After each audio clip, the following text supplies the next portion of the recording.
Originario de Maceió, Alagoas, Brasil, 1924. En 1943 se trasladó a Río de Janeiro, donde continuó su actividad periodística iniciada en la provincia.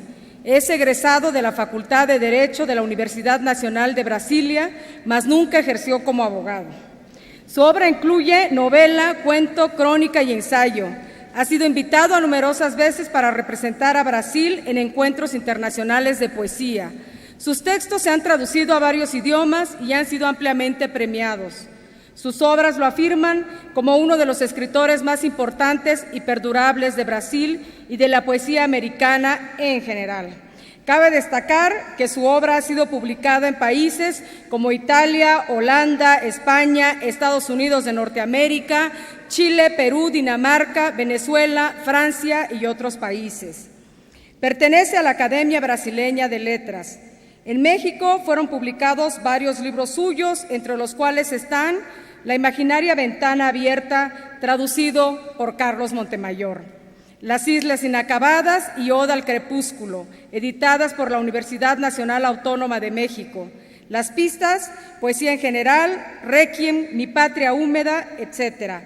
Ha sido distinguido con el Premio Víctor Sandoval en México, el Premio Casa de las Américas en Cuba y el Premio Rosalía de Castro, España.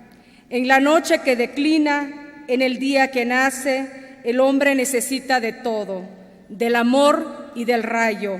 Ledo Ivo y Ricardo Monreal.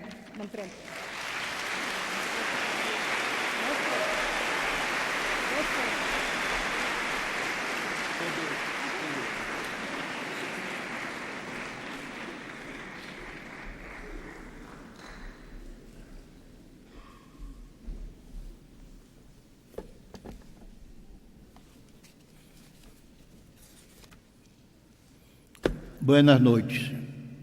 Há 30 anos atrás... Buenas noches. Há 30 anos atrás...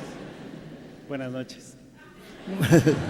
Vou falar. Há 30 anos atrás, um poeta brasileiro foi descoberto e traduzido por Carlos Montemayor, que publicou a antologia La Imaginaria Ventana Aberta. Esta tradução inseriu este poeta brasileiro no cenário poético ibero-americano. Este poeta brasileiro está aqui agora com vocês e, desta noite gloriosa, ele manifesta a sua gratidão a Carlos Montemayor, a esse Carlos Montemayor que está guardado em sua mente e em seu coração. Graças.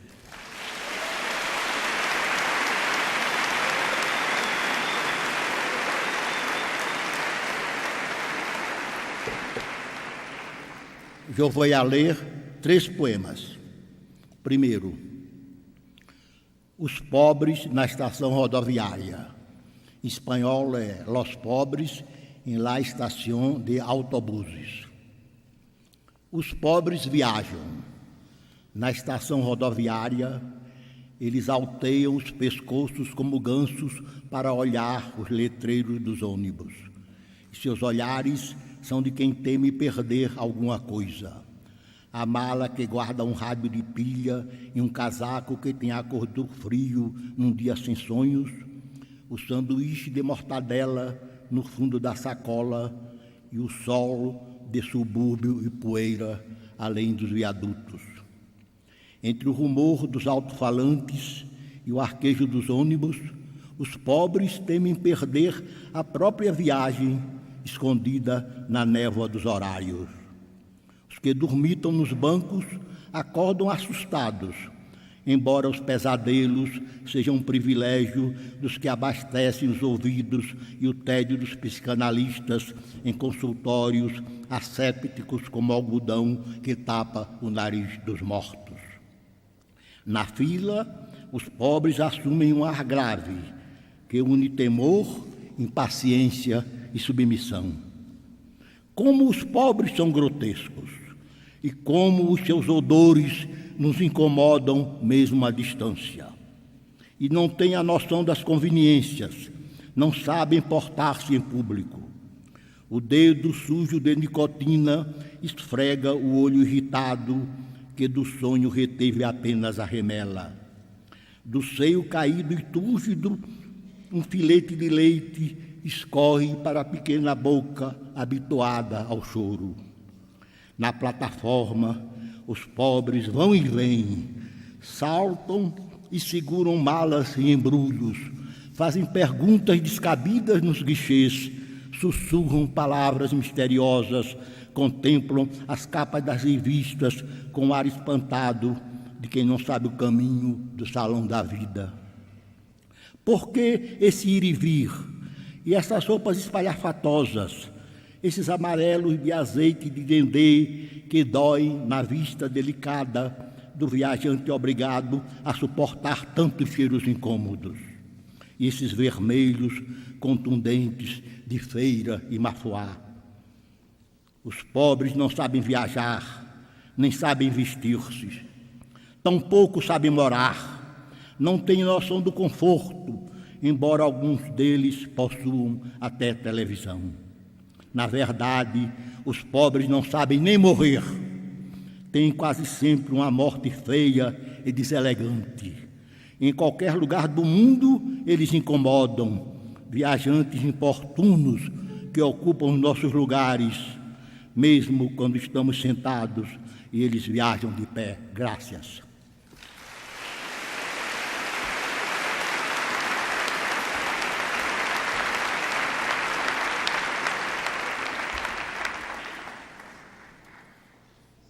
Los pobres en la estación de autobuses.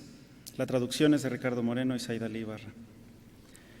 Los pobres viajan. En la estación de autobuses ellos estiran el cuello como gansos para buscar los letreros del autobús. Y sus miradas son las de quien teme perder alguna cosa. La maleta que guarda un radio de pilas y una chaqueta que tiene el color del frío en un día sin sueños. El sándwich de mortadela en el fondo de la bolsa y el sol de los suburbios y el polvo más allá de los viaductos. Entre el rumor de los altavoces y el jadeo de los autobuses, ellos temen perder su viaje, oculto en la niebla de los horarios. Los que dormitan en los bancos se despiertan asustados, aunque las pesadillas sean un privilegio de los que abastecen los oídos y el tedio de los psicoanalistas en consultorios asépticos como el algodón que tapona la nariz de los muertos. En la cola, los pobres adoptan un aire grave, mezcla de temor, impaciencia y sumisión. Qué grotescos son los pobres. Y cómo nos incomoda su olor incluso desde lejos. Tampoco tienen noción de los modales ni saben comportarse en público. Con el dedo manchado de nicotina se restriegan el ojo irritado que del sueño apenas retuvo una lagaña. Del seno caído e hinchado se escurre un hilo de leche hacia la pequeña boca acostumbrada al llanto. En el andén van o vienen, saltan y amarran maletas y bultos, hacen preguntas inoportunas en las ventanillas, susurran palabras misteriosas y contemplan las portadas de las revistas con ese dejo de sorpresa de quien ignora el camino hacia el salón de la vida. ¿Por qué ese ir y venir? Y esas ropas estrafalarias, esos amarillos de aceite de palma que hacen daño a la delicada vista del viajero obligado a soportar tantos hedores incómodos, y esos agresivos rojos de feria y parque de atracciones. Los pobres no saben viajar ni saben vestirse. Tampoco saben vivir, no tienen noción de la comodidad, aunque algunos de ellos hasta tengan televisión. La verdad es que los pobres ni siquiera saben morir. Tienen casi siempre una muerte fea y poco elegante.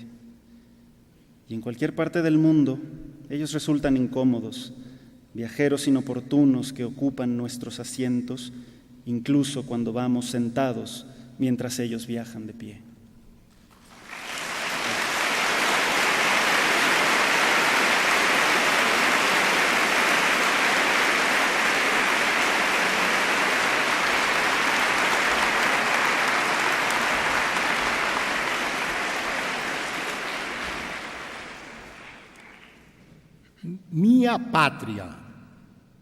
Minha pátria não é a língua portuguesa. Nenhuma língua é a pátria. Minha pátria é a terra mole e peganhenta onde nasci e o vento que sopra em Maceió. São os caranguejos que correm na lama dos mangues e o oceano cujas ondas continuam molhando os meus pés quando sonho. Minha pátria são os morcegos suspensos no forro das igrejas carcomidas, os loucos que dançam ao entardecer no hospício junto ao mar e o céu encurvado pelas constelações. Minha pátria são os apitos dos navios e o farol no alto da colina. Minha pátria é a mão do mendigo na manhã radiosa. São os estaleiros apodrecidos e os cemitérios marinhos, onde os meus ancestrais, tuberculosos e empaludados, não param de tossir e tremer nas noites frias, e o cheiro de açúcar nos armazéns portuários, e as tainhas que se debatem nas redes dos pescadores, e as réstias de cebola enrodilhadas na treva, e a chuva que cai sobre os currais de peixe. A língua de que me utilizo não é e nunca foi a minha pátria. Nenhuma língua enganosa é a pátria. Ela serve apenas para que eu celebre a minha grande e pobre pátria muda, minha pátria desentérica e desdentada, sem gramática e sem dicionário, minha pátria sem língua e sem palavras. Graças.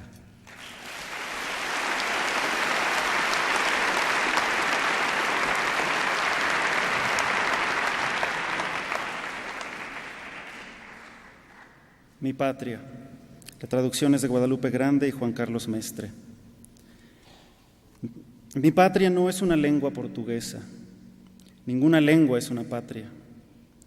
Mi patria es la tierra tierna y untuosa donde nací y el viento que sopla en Maceió. Son los cangrejos que corren en el lodo de los manglares y el océano cuyas olas continúan mojando mis pies cuando sueño. Mi patria son los murciélagos colgando de la techumbre de las iglesias carcomidas, los locos que danzan al atardecer en el hospicio junto al mar, y el cielo encorvado por las constelaciones. Mi patria son las bocinas de los navíos y el faro en lo alto de la colina. Mi patria es la mano del mendigo en la mañana radiante. Son los astilleros podridos y los cementerios marinos donde mis ancestros tuberculosos y palúdicos no paran de toser y temblar en las noches frías y en la fragancia del azúcar en los almacenes portuarios y las tencas que se debaten en las redes de los pescadores y las ristras de cebolla enroscadas en la tiniebla y la lluvia que cae sobre los corrales de peces. La lengua de que me valgo no es ni nunca ha sido mi patria. Ninguna lengua engañosa es una patria. Tan solo sirve para que celebre mi gran y pobre patria muda, mi patria disentérica y desdentada, sin gramática y sin diccionario, mi patria sin lengua y sin palabras.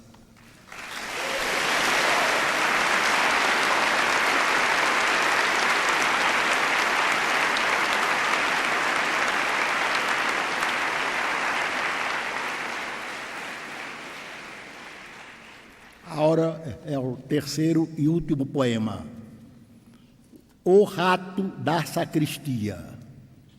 Um rato morava numa sacristia.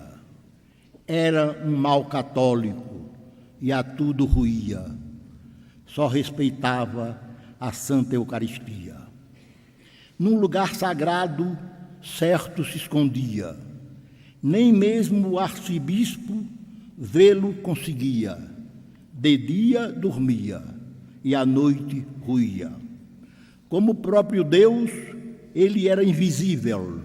A ninguém no mundo ele aparecia. Cura e sacristão sempre o maldiziam. Nenhuma ratoeira, ou mesmo doutrina, lograva pegá-lo. Fugia aos venenos, como se tivesse proteção divina. Mal caía a noite, saía da toca e a tudo ruía. Nem sequer poupava o pezinho santo da Virgem Maria.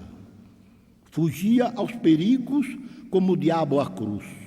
Que fome era a sua! Nem sequer poupava o dedinho do menino Jesus. Numa madrugada, quando ele ruía rico paramento, Deus lhe apareceu. E a muda censura ele respondeu: nós, os roedores, vosso santo nome invocamos sempre. Deus seja louvado, que criou a terra, os ratos e os homens. Fostes vós, Senhor, e quem cria um rato, cria a sua fome, seu dente deciso. Para que vivamos, roer é preciso.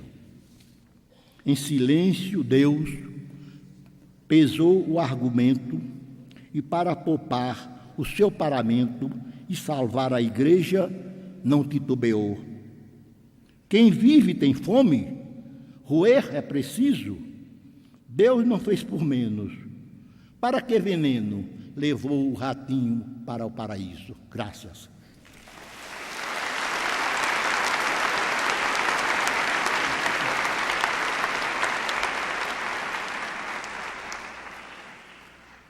El ratón de la sacristía, la traducción es de Ricardo Moreno y Saidalí Ibarra. Un ratón moraba en una sacristía. Era un mal católico y todo lo roía. Solo respetaba la Santa Eucaristía. En un lugar sagrado y seguro se escondía. Ni el mismo arzobispo verlo conseguía. De día dormía y por la noche roía. Como el mismo Dios, él era invisible. A nadie en el mundo él se le aparecía. Padre y sacristán siempre lo maldecían. Ninguna ratonera ni la misma doctrina lograban atraparlo. Huía de los venenos como si tuviese protección divina.